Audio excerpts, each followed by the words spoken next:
Hello everyone, welcome back to my channel. आज मैं आपको थोड़ा सा आइडिया देने वाली हूँ कि कैसे आईआईटी में इंटरव्यू जो पीएचडी के लिए होती है वो कंडक्ट की जाती है। उसके बहुत सारे उसमें पैनल्स पार्टिसिपेट करते हैं, उसके बारे में मैं आपको बताऊंगी और कितना खर्चा पड़ता है वो भी मैं आपको बताने वाली हूँ।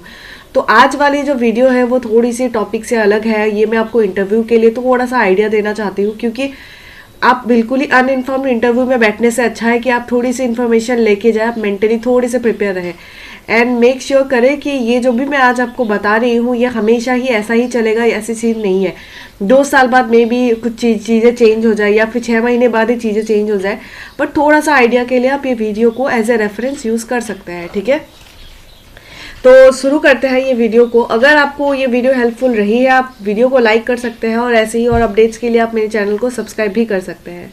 चलिए शुरू करते हैं। देखिए, आईआईटी में जो इंटरव्यू होती है पीएचडी के लिए, उसके लिए कुछ एलिजिबिलिटी क्राइटेरिया होते हैं। जैसे कि आपको पता होती है कि सीएसआईआर नेट की ज़रूरत पड़ती है, फिर उसके गेट कोई भी आपके पास अगर है तो आप उसके लिए एलिजिबल हो जाते हैं। लेकिन यहाँ मैं आज आपको जो बताने वाली हूँ मैं सीएस जो भी आईआईटी गुवाहाटी के बारे में स्पेशली बताऊंगी, क्योंकि मैं पर्सनली वहाँ पे विजिट की हूँ। अलग अलग आईआईटीज़ का कुछ अलग अलग सीन होती है। मैंने हाल ही में सुना है कि शायद कोई दूसरी आईआईटी वो ऑनलाइन इंटरव्यू कंडक्ट करती है, फिर दूसरे आईआईटीज़ में गेट एलिजिबल नहीं होते हैं। सो अलग अलग चीज़ों के लिए अलग अलग वर्क करती है। तो क्या पता अगले साल आईआईटी गुवाहाटी में गेट वाले एलिजिबल ना हो। सो देयर आर थिंग्स, ठीक है, वो चेंजेस आ सकते हैं। तो जब मैं गई थी तब ये दोनों ही एलिजिबल थे और बहुत अदर फैक्टर्स, बहुत अदर चीज़ भी एलिजिबल थे। लाइक कोई अगर वर्किंग प्रोफेशनल है तो उनके लिए भी कुछ कुछ चीज़ें एलिजिबल थी। सो तब आप अपियर हो सकते हैं। ठीक है, तो जो ये ओवरऑल प्रोसेस था ये 5 दिन का था। ठीक है, 5 या 4 दिन का, वो डिपेंड करता है कि आपका नंबर कितना जल्दी आ रहा है। अगर आपका नंबर पहले आ रहा है तो आपको 2 दिन में ही छुट्टी मिल जाएगी। अगर नहीं आ रहा है लास्ट दिन तक आपको रुकना पड़ सकता है। ठीक है, ये डिपेंड करता है। और वहाँ पे आपको हॉस्टल की एकोमोडेशन दी जाती है, वहाँ आपको खाने की एकोमोडेशन बढ़िया से दी जाती है। लेकिन हाँ, ये सब पेड होती है। ठीक है, खाना आपको 60 रुपीज़ पर मील पड़ता है। एंड देन उसके बाद जो हॉस्टल में रहने का जो रेंट होती है वो शायद 100 या फिर 150 रुपीज़ ऐसा कुछ होता है, या 200 रुपीज़ ऐसा कुछ होता है वहाँ पे रहने के लिए। ठीक है, तो उसके लिए आप मेंटली तैयार है। आप 200 रुपीज़ सोच के जाइए, क्योंकि कम हुआ तो ठीक है, लेकिन ओवर बजट अगर हो गया तो दिक्कत हो जाएगी। एंड वहाँ पे आपको मैट्रेस वगैरह फिर पिलो वो सब रेंट पे मिलती है। 100 रुपीज़ होती है पर डे, वो बढ़ भी सकती है विद टाइम। सो जो कि रिफंडेबल होती है। और मैं ये नहीं आपको ये गारंटी देती हूँ कि वो रिफ़ंड कर देते हैं, क्योंकि बहुत ही अच्छे से चीज़ें जो स्टाफ होती है ना, बहुत अच्छे से वो रेगुलेटेड है। लाइक बहुत ही प्रॉपर, तो वो कुछ भी इधर उधर से 2 नंबरी वाला कुछ हरकतें नहीं करते हैं। ठीक है, तो आपको रिफ़ंड कर देते हैं जो भी मैट्रेस के लिए चीज़ें आप पैसे दे रहे होते। तो वो वहाँ पे शॉप भी है, वहाँ पे आप खरीद भी सकते हैं।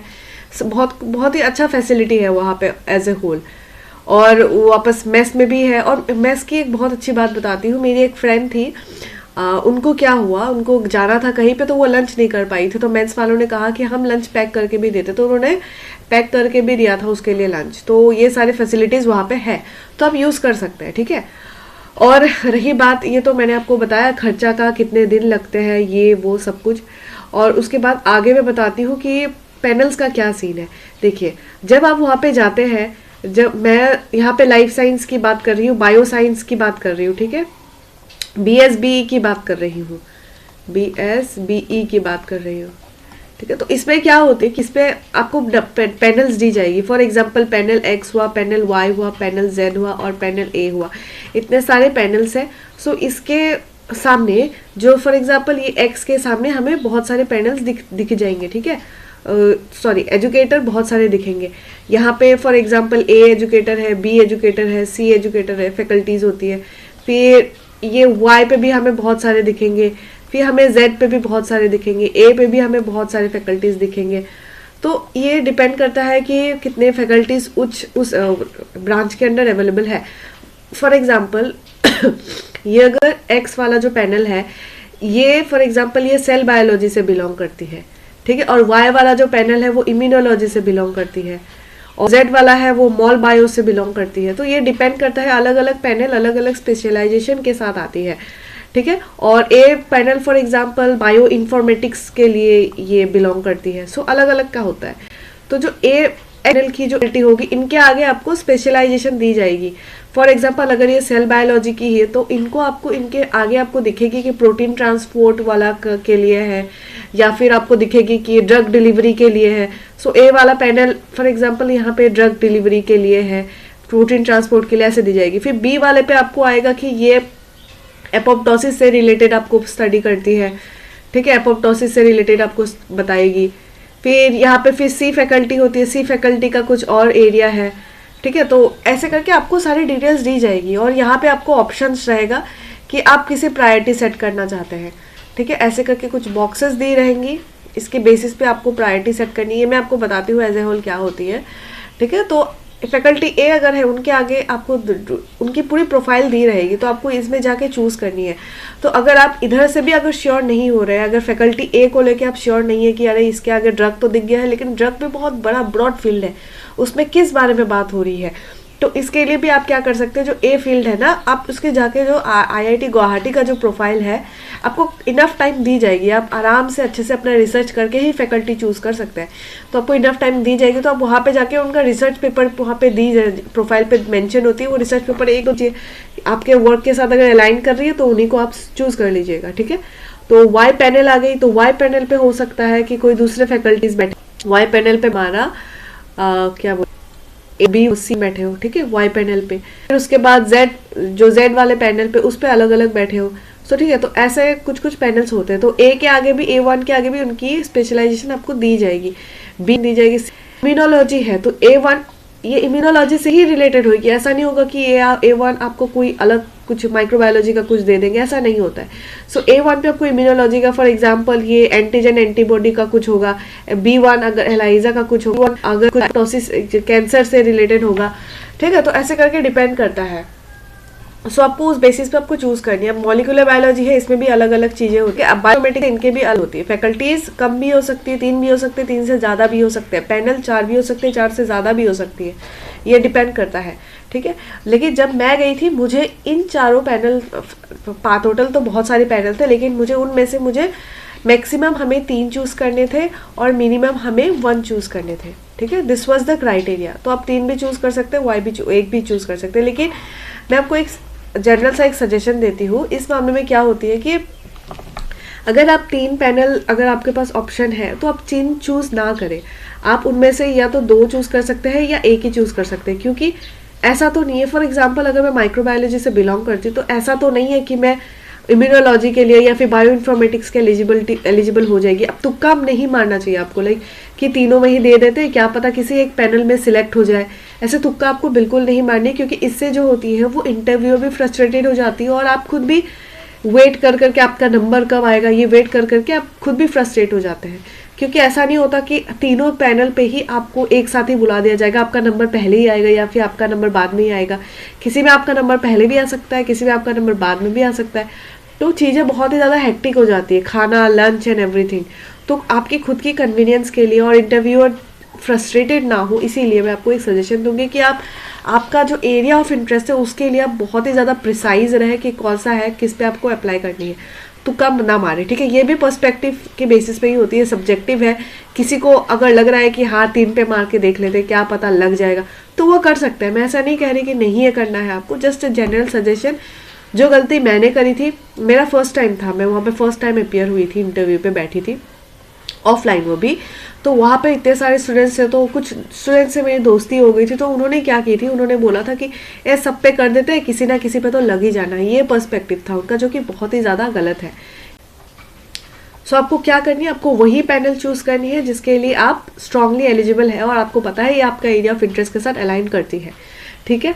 और एरिया ऑफ इंटरेस्ट मतलब आपने मास्टर्स में किस में थेसिस करी थी, या फिर आपको किस में इंटरेस्ट है, आप किस में जाना चाहते हैं और किसके लिए आप प्रिपेयर है, किस टाइप के क्वेश्चंस के लिए आप प्रिपेयर है। अगर आप एपोप्टोसिस के लिए प्रिपेयर्ड है तो आप उस पर बैठिए, अगर आप इम्यूनोलॉजी के लिए प्रिपेयर्ड है तो उसमें से कोई एक फैकल्टी आप चूज कर लीजिएगा, ठीक है। सो ऐसे करके डिपेंड करती है। ये हो गया, मैंने आपको बताया 3 और 2 1 के जो भी ऑप्शन है उस पर दिया जाएगा। और मैं आपको फिर से कह रही हूँ एक बार कि ये चेंज हो सकता है, ठीक है, ये चेंज हो सकता है। फैकल्टी 3 पैनल भी, 4 पैनल भी अलाउ कर सकते हैं, 2 पैनल भी अलाउ कर सकते हैं, तो ये डिपेंड करता है, ठीक है। अब इतना तक हो गया, पैनल के बारे में हमने देख लिया। अब आपको ये देखिए 3 पैनल का आप वो लोग चूज कर सकते हैं, मैं उनको सजेशन दूंगी जिनका एरिया ऑफ इंटरेस्ट क्या होती है ना, सेम सिमिलर रहती है, किसी किसी के साथ मैच हो जाती है। देखिए फॉर एग्जांपल कि अगर कोई बंदा अगर कैंसर से स्टडी कर रहा है, अगर उसका स्पेशलाइजेशन कैंसर है, तो obviously cancer is eligible for sale biology also, वो इम्यूनोलॉजी के लिए भी एलिजिबल हो जाती है। और कहीं ना कहीं अगर मॉल बायोलॉजी में भी आपको कोई फैकल्टी दिख जाती है जो थोड़ा सा कैंसर से रिलेटेड है, लाइक जीन रेगुलेशन पे अगर आपको दिख रही है, तो आप वहाँ पे भी वो एलिजिबल हो जाती है। ठीक है, तो कैंसर का क्या हो जाती है, थोड़ा सा ब्रॉड स्पेक्ट्रम होती है। तो ऐसे आप बाकी के लिए भी आप देख सकते हैं जो सेल बायोलॉजी से भी ओवरलैप कर रही है, इम्यूनोलॉजी से भी, मॉल बायो से भी ओवरलैप कर रही है। जैसे कि एक माइक्रोबायोलॉजी वाला फॉर एग्जांपल है स्टूडेंट, अगर कोई माइक्रो से है तो उनका क्या होती है कि उनके लिए भी एलिजिबिलिटी बढ़ जाती है। वो फॉर एग्जांपल सेल बायोलॉजी के लिए भी वो अगर पढ़ना चाहते हैं तो वो बैक्टीरिया का प्लाज्मा मेम्ब्रेन वाला रिलेटेड एरिया से वो अपीयर कर सकते हैं। फिर अगर माइक्रो है तो gene regulation in bacteria, prokaryotic gene regulation में अगर मॉल बायो में कोई अगर फैकल्टी है तो उस पर भी जा सकते हैं। तो अगर ऐसे करके अलाइन हो रहा है तो आप चले जाइए, लेकिन अगर अपने स्ट्रांगली अगर कोई अलग से ही अलग कोई फील्ड है तो आप ऐसे चांस ना लें कि 3-4 फैकल्टी पैनल आप चूज कर लेंगे। ठीक है, ऐसा ना करें। और एक और बहुत ही ज़रूरी बात होती है कि जैसे ही अगर आप इतने सारे फैकल्टीज़ को चूज़ कर लेते हैं ना, वो खुद भी वहाँ पे जाके फ्रस्ट्रेट हो जाते हैं फैकल्टीज़। वो बोलते हैं कि देखिए वो आईआईटीज़ के जो प्रोफेसर्स होते हैं वो बहुत ही ज़्यादा एजुकेटेड होते हैं, एक्सपीरियंस होते हैं, तो इट्स नॉट नेसेसरी कि आप उनका टाइम वेस्ट करें। और दे फील लाइक कि नहीं ये बहुत गलत हो रहा है हमारे साथ, वी आर बीइंग एक्सप्लॉइटेड, ऐसा वाला मे भी उनको थिंकिंग आ सकती है। ठीक है, तो इसीलिए एक रेस्पेक्टफुल एनवायरनमेंट के लिए आप तीनों पैनल सिर्फ तुक्का मारने के लिए आप चूज ना करें।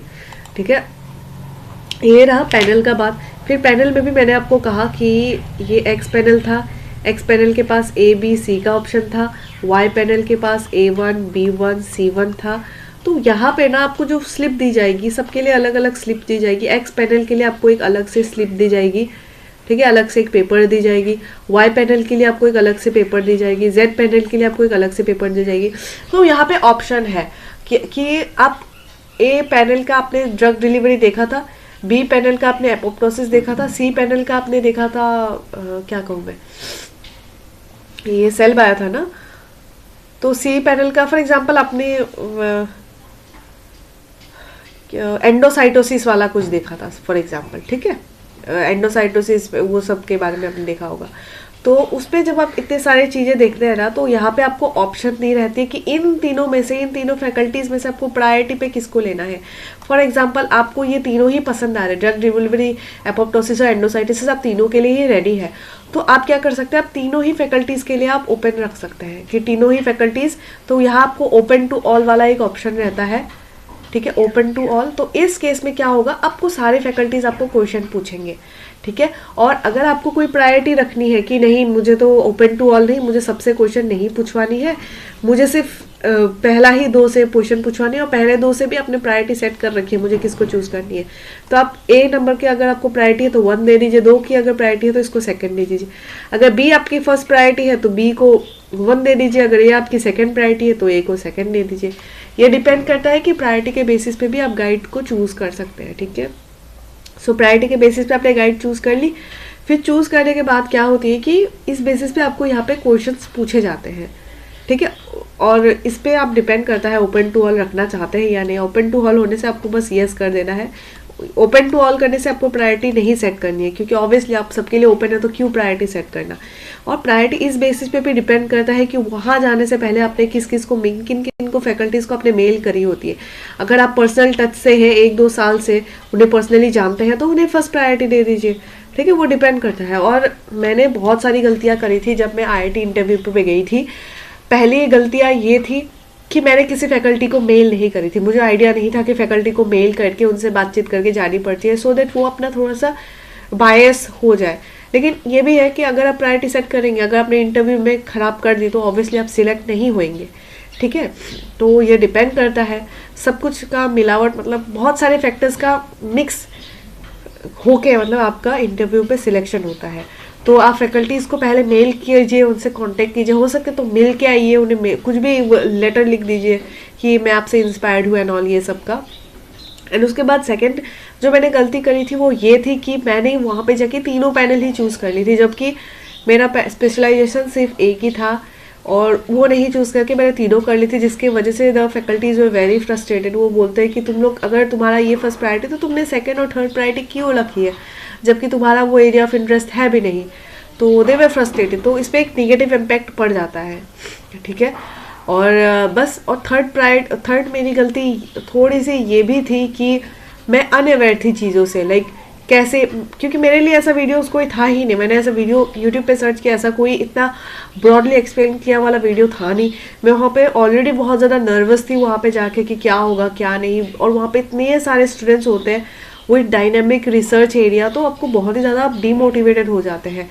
बहुत मुश्किल रहती है आपके लिए कि आप अपने एरिया ऑफ इंटरेस्ट के साथ फोकस रहें और पैनिक ना करें, क्योंकि वहाँ पे बहुत सारे स्टूडेंट्स होते हैं और वो क्या करते हैं, अलग अलग माइंडसेट के साथ आते हैं। कोई बहुत ही ज़्यादा ब्रैग कर रहा होता है, अरे मैंने ये किया, कोई बहुत ही ज़्यादा डीमोटिवेट कर देता है कि अबे ये सब कुछ नहीं होता है, आपको सिलेक्ट नहीं करेंगे, ये वो बहुत सारी चीज़ें होती है, ठीक है। तो आपको उस सब के लिए आपको मेंटली रेडी रहनी पड़ती है, नहीं तो वहाँ पे जाके आप ख़राब कर देंगे।